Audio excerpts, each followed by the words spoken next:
Hello and welcome everyone to Ananke's Festival of Literature. I'm absolutely thrilled, delighted to welcome Mai Al-Nakib as our official keynote opening address speaker. Welcome, Mai. Thank you so much, Sabine. So, a little bit about Mai Al-Nakib. Mai Al-Nakib is author of the novel An Unlasting Home. Her award-winning collection of short stories, The Hidden Light of Objects, will be reissued by Saqi Books UK in June 2025. Her short stories, poems, and occasional essays have appeared in, among others, World Literature Today, Rowayat, the blog of the LA Review of Books, After the Pause, the Markaz Review, and the BBC World Service. As associate professor, she taught English and comparative literature at Kuwait University for 20 years. Her research interests include cultural politics in the Middle East, especially Kuwait, feminism, postcolonialism, cosmopolitanism, citizenship rights, and ethical practice. Her academic essays have appeared in numerous peer-reviewed journals, including Deleuze Studies, and apologies if I'm mispronouncing it, Diaspora, Interventions, Signs, and Forthcoming in Angelaki. She lives and writes in Kuwait. Her keynote talk today is titled Truth in the Age of Fear. So, welcome, Mai. Thank you so much, Sabine. I really appreciate being invited to participate again in the wonderful Ananke Literature Festival. These days, there seem to be as many versions of truth as there are people on Earth, or at the very least on social media. Truth, like identity, has become more nebulous, ephemeral, and subjective than ever before. While we may be experiencing an intensification of this characteristic of truth, in fact, it's nothing new. Across history and geography, what has constituted truth has varied depending on perspective and context. Truth has taken the form of religion, philosophy, science, aesthetics, psychology, and ethnography, and more.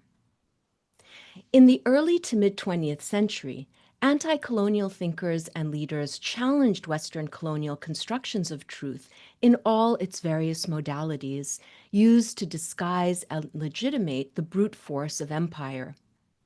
In the latter half of the same century, post-structuralist theorists in the West, following Nietzsche and Saussure, likewise questioned the neutrality of such truths, arguing in part that truth has always been a function of power.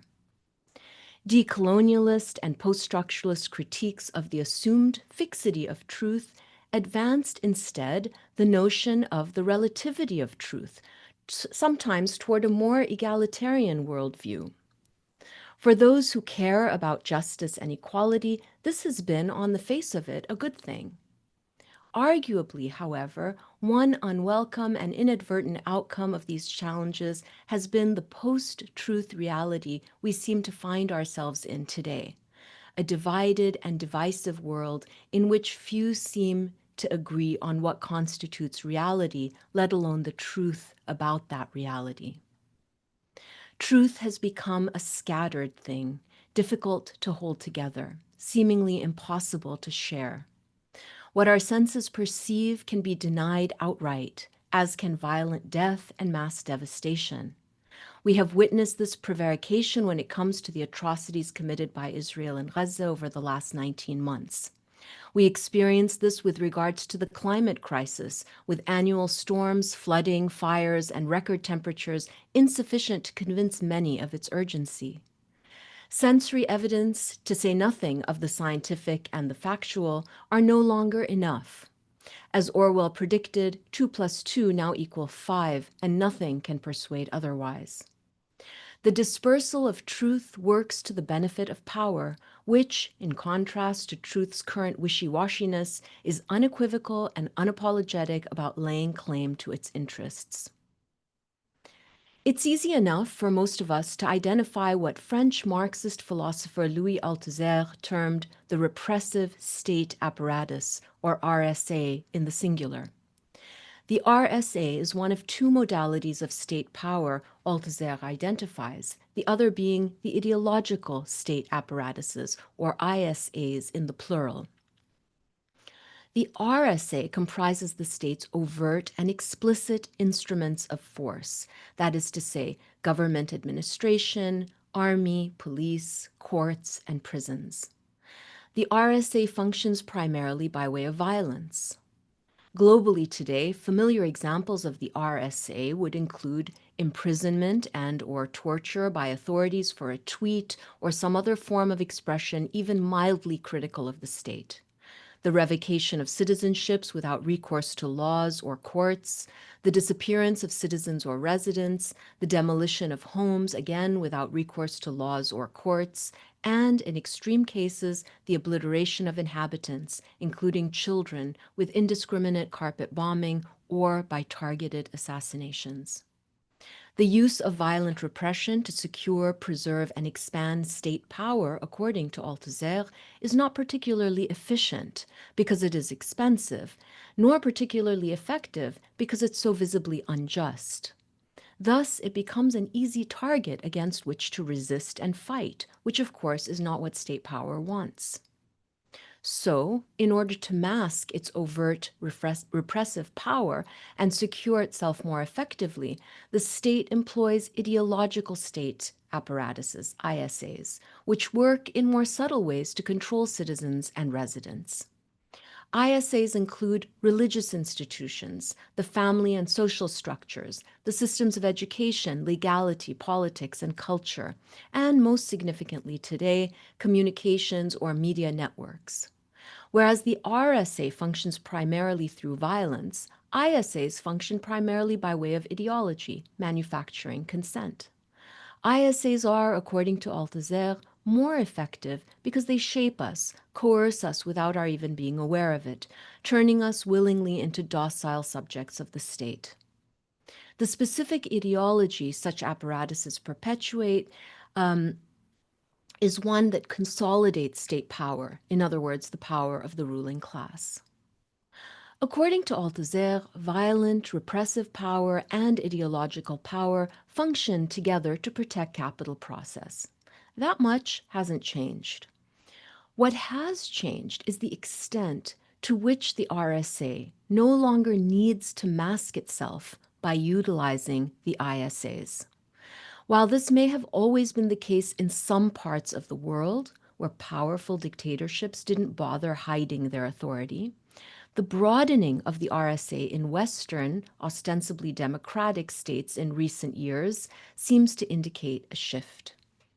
Needless to say, as anti-colonial, anti-racist intellectuals and activists such as Aimé Césaire and Frantz Fanon made clear in the middle of the last century, Western colonizing states had no real desire or need to mask their physical force in the occupied colonies themselves, only in the metropolitan centers, that is, London, Paris, Brussels, among others.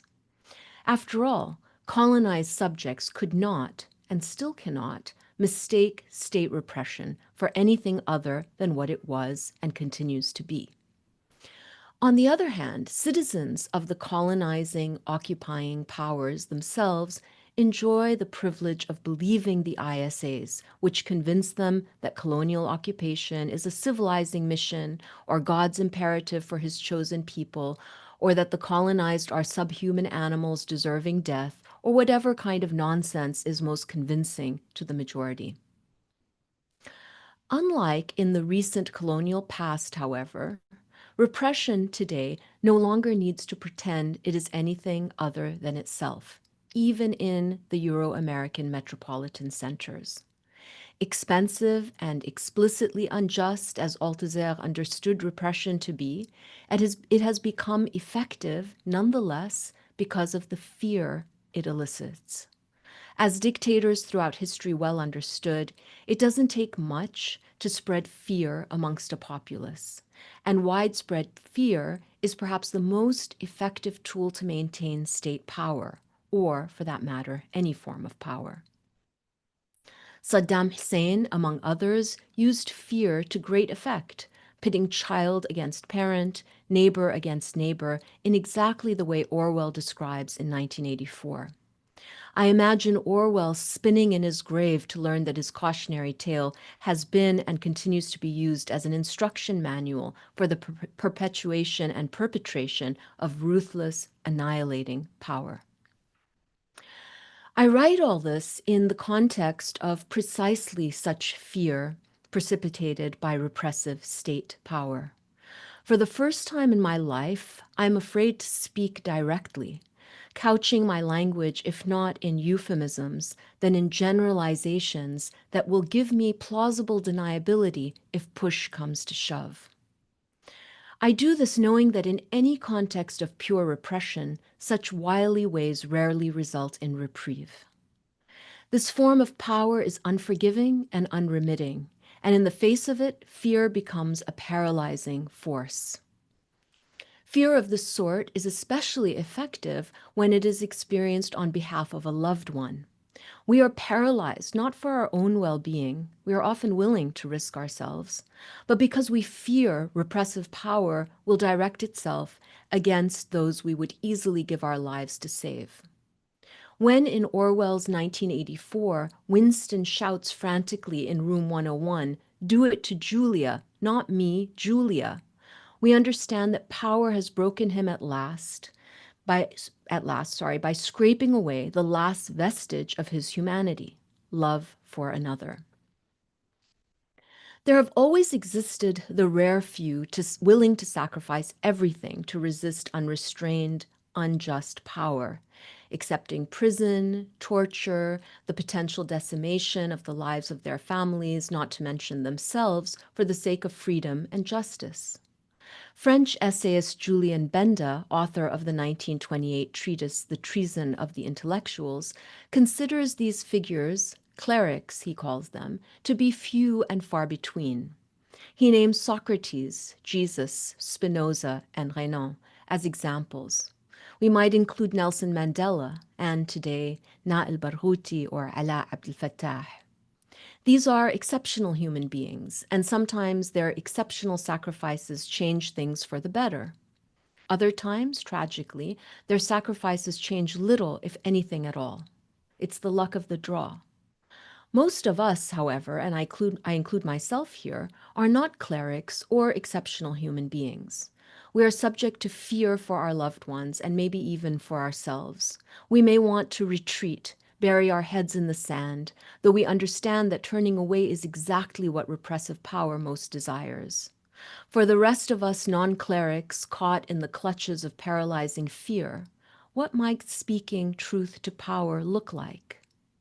Before I propose a few tentative thoughts in response to this exigent question, I'd like to revisit a few key points on power, truth, and resistance through the work of Edward Said and Michel Foucault.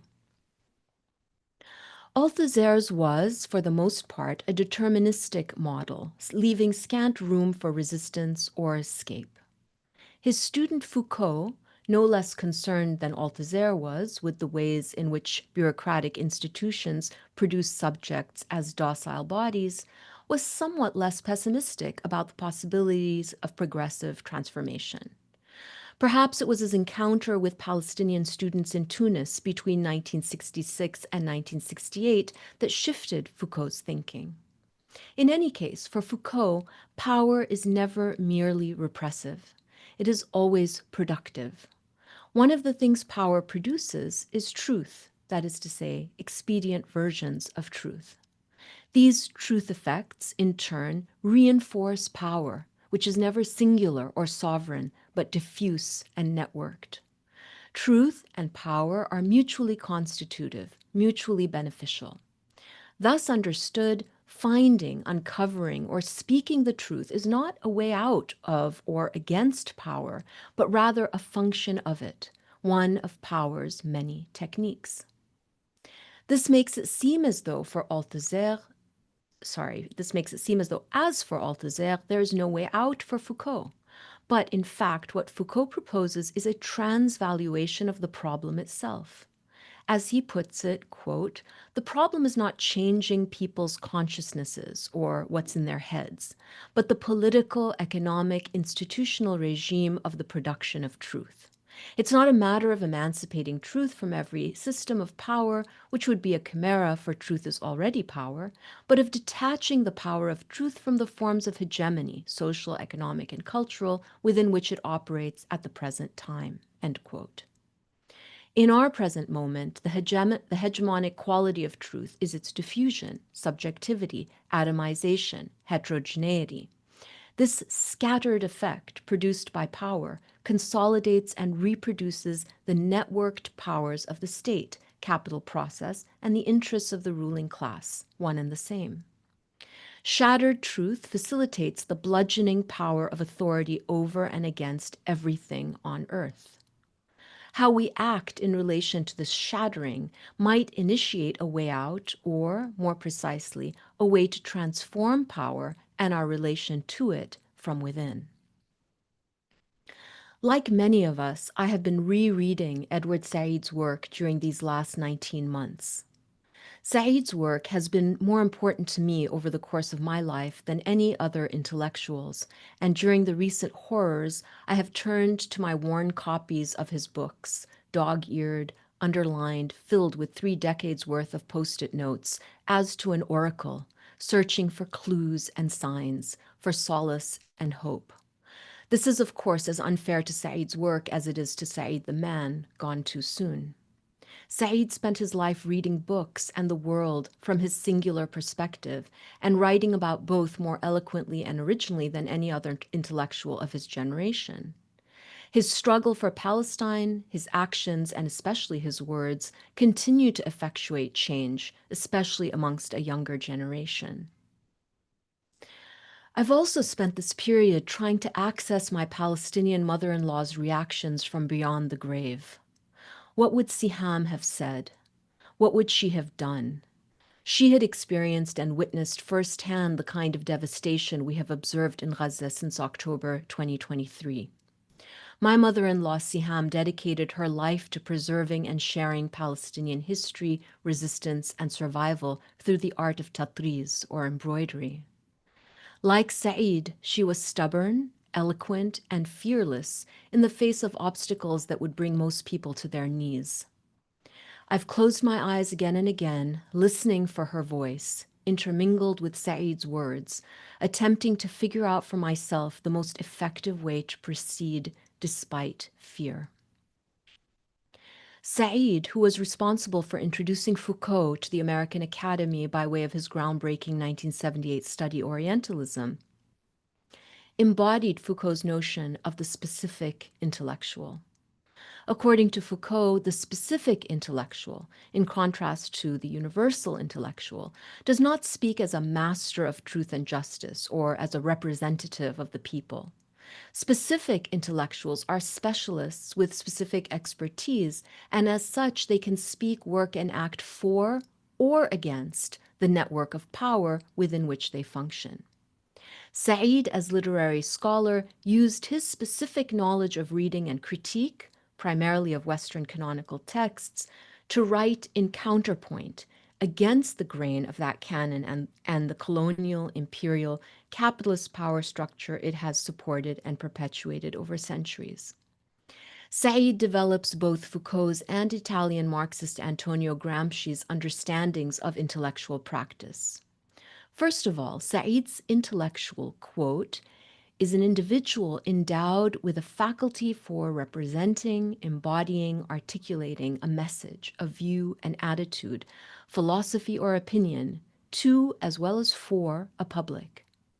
And this role has an edge to it and cannot be played without a sense of being someone whose place it is publicly to raise embarrassing questions, to confront orthodoxy and dogma, to be someone who cannot easily be co-opted by governments or corporations, and whose raison d'etre is to represent all those people and issues that are routinely forgotten or swept under the rug.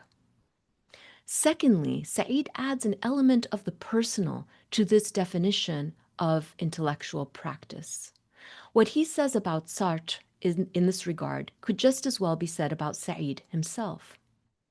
Not enough stock is taken of the image, the signature, the actual intervention and performance, all of which taken together constitute the very lifeblood of every real intellectual. That is why, when we remember an intellectual like Sartre, we recall the personal mannerisms, the sense of an important personal stake, the sheer effort, risk, will to say things about colonialism or about commitment or about social conflict that infuriated his opponents and galvanized his friends and perhaps even embarrassed him retrospectively. Far from disabling or disqualifying him as intellectual, these complications give texture and tension to what he said, expose him as a fallible human being, not a dreary and moralistic preacher. End quote. Said's mix of the public and private, the general and the personal, the fearless and the fallible, gives his nuanced understanding of intellectual work its unique critical bite. Taking into account these brief considerations of Althusser, Foucault, Benda, and Said on truth, power, and intellectual resistance, I return again to the pressing question of truth in the age of fear. If we accept that truth today is nebulous, divisive, scattered, and that this form of truth is an effect of an equally diffuse form of power, both violently repressive and expansive in reach, then in order to stand a chance, our responses as intellectuals, writers, artists, citizens, residents, in short, as frightened but potentially brave human beings in the world, might demand a somewhat less conventional approach. First, consider the value of a sense of humility motored by curiosity in response to the fear generated by power. In the age of social media and the immediate access to a global audience it enables, everyone has become an expert, a critic, and too often a troll. This expressed assuredness constitutes a closed system, preventing the kind of fallibility and embarrassment Said identifies as characterizing the effective intellectual, or even just a persuasive voice in the world. To be clear, I'm not talking about false modesty here, known online as the humble brag. In a sea of confident claims and loud proclamations, a genuine acceptance of uncertainty and failure sidesteps any quick and easy co-option or capitalization. Philosopher Kostika Bradatan has written eloquently on this in his 2023 study, In Praise of Failure, 4 Lessons in Humility. As he states, quote, only humility will allow us to grasp what is happening. When we achieve humility, we will know that we are on the way to recovery, for we will have started extricating ourselves from the entanglements of existence, end quote. The humility failure bestows upon us is not an escape from existence or reality, but rather a break from its current structures, a way to provide, as Bredatan puts it, quote, distance between us and the world, and between ourselves and others. That distance gives us the distinct feeling that we don't fit in, that we are out of sync with the world and others, and that there is something amiss, end quote. This distance, this being out of sync, not quite fitting in, what Said would call being, quote, out of place, cracks open a critical space for imagining alternative understandings, responses, visions, and even realities. It makes way for something else, something potentially better, without the rush and clutter of current norms, pressures, and expectations. To remain open and curious in the midst of fear, itself a kind of failure, is the special gift of humility. Second, consider taking strategic risks. Again, in the wake of legitimate fear, many of us will want to turn away, while some will be motivated to sacrifice everything. A third way might be to assess carefully how far it is possible for you to go in the way of challenging dominant versions and forms of truth across the terrain of power. No doubt the threshold will be different for each person, but even the smallest risks count from a position of humility. In fact, humility can disguise risk, and seemingly small challenges may be overlooked by power. Needless to say, there is always the possibility that the small, muted quality of any strategic risk taking may result in a failure to effectuate anything at all. Yet, such small risks and failures may accrue and compound, resulting in shifts and ripples that can't be anticipated in advance, making them harder to suppress. Third, consider the advantages of stubborn persistence. In the face of failure and with all humility, if we continue to take strategic risks again and again, such persistence may pay off over time. Then again, it may not, but that should not deter us. Shifting truth and power in the midst of fear demands time. But time, in the age of digital speed, is the last thing we want to give it. In fact, time is what we cannot afford in the face of death, destruction, and injustice. But I don't see any way out of this particular conundrum. In his 1993 conversation with David Barsamian, titled The Pen and the Sword, Said says about the Palestinian situation, quote, "Time is our enemy." But on the other hand, one of the major achievements of Palestinian struggle in the last 20 years has been that more and more Palestinians are dedicated to remaining on the land, end quote.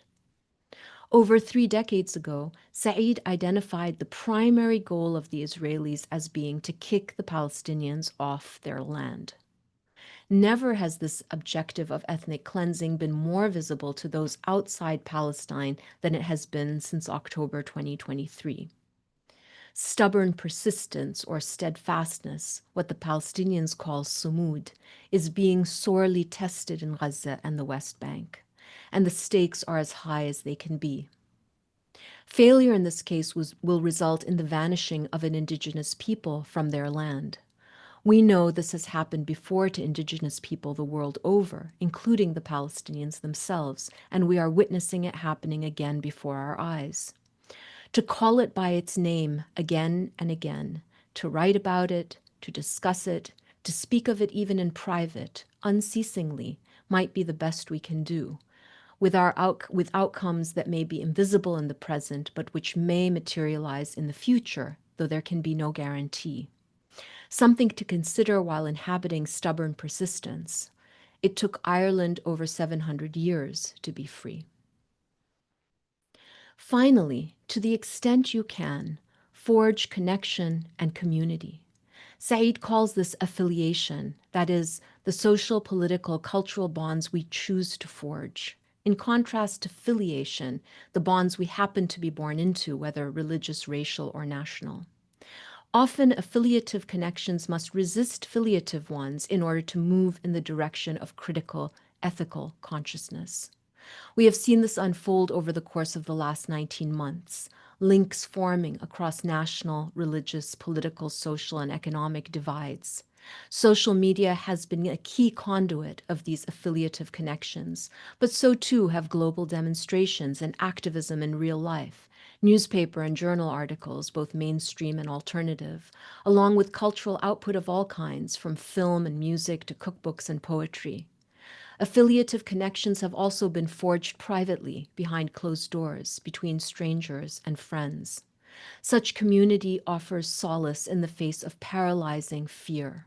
And even without any explicit agenda or goal, connection between members of an affiliative community can generate courage, the kind of courage we need to fail and fail again together toward an alternative future, a future more just and more free for all.